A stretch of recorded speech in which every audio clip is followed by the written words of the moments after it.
Hello friends, कैसे हैं आप सब। दोस्तों, हम जा रहे हैं बात करने बीएचयू में पेड सीट के थ्रू एग्ज़ाम का प्रोसेस समझेंगे। पेड सीट होता क्या है इसको समझेंगे।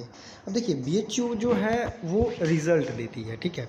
रिज़ल्ट देने के बाद अभी चूँकि आपके एग्ज़ाम्स हो गए हैं तो प्रोसेस शुरू होगा एडमिशन का। मान लीजिए आपके जो हैं 1 या 2 मार्क्स से आपको वो चीज़ें नहीं मिल रही हैं, वो सब्जेक्ट नहीं मिल रहे हैं, या वो कॉम्बिनेशन नहीं मिल रहा है, या फिर एडमिशन ही नहीं मिल रहा है मेन कैंपस में, ठीक है। तब इसके लिए आया पेड सीट का कॉन्सेप्ट, ठीक है। और ये पेड सीट का कॉन्सेप्ट दिया ही गया है बनारस हिंदू यूनिवर्सिटी के द्वारा। पेड सीट का मतलब होता है कि सीट तो आपको मिलेगी, लेकिन वो एक लिटिल अमाउंट पे करने के बाद। और एक चीज़ याद रखना, आप जो प्राइवेट यूनिवर्सिटीज़ में जो डोनेशन का नाम सुनते हो, तो चूँकि ये गवर्नमेंट यूनिवर्सिटी है तो यहाँ उतना ज़्यादा मात्रा में डोनेशन तो नहीं देना है। जैसे आप सुनते होगे ना, डोनेशन 10 लाख दिए गए, 15 लाख दिए गए, तो ऐसा नहीं होता है। यहाँ मुश्किल से 5 से 10 हज़ार रुपये लगते हैं। जैसे कि मैं आर्ट्स फैकल्टी का बताता हूँ। आर्ट्स फैकल्टी में अगर आपको मेरे टाइम में आपको पेड सीट पे आपका एडमिशन हुआ तो आपको 5,000 रुपये हर साल, ध्यान से सुनिए, 2 से 2,500 फ़ी होती है, लेकिन 5,000 रुपये सिर्फ एक्स्ट्रा दिए जाते थे उस एडमिशन फ़ी के अलावे। वो होता था पेड सी। उसका आप या तो डायरेक्ट पेमेंट कर सकते हैं अब तो, और पहले था कि उसका चेक बनवाना पड़ता था।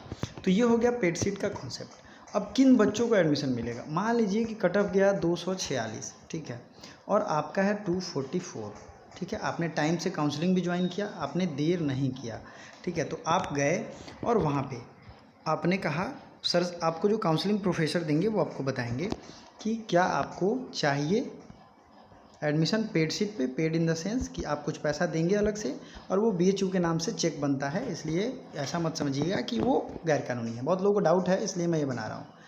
तो वो आपसे ये बात पूछेंगे। अगर आपने कहा कि हाँ सर हम ले लेंगे एडमिशन, क्योंकि बीएचयू में एडमिशन लेना सबका ड्रीम होता है, तो थोड़े से रुपए अगर आप गवर्नमेंट फंडेड यूनिवर्सिटी में देते भी हो तो घूम फिर के, मैं एक चीज़ बता दूं, ये पेड सीट में भी अगर किसी बच्चे का हो तो ज़रूर ले लेना, क्योंकि इससे सबसे ज़्यादा इफेक्ट पड़ता है आपके करियर ग्रोथ पे।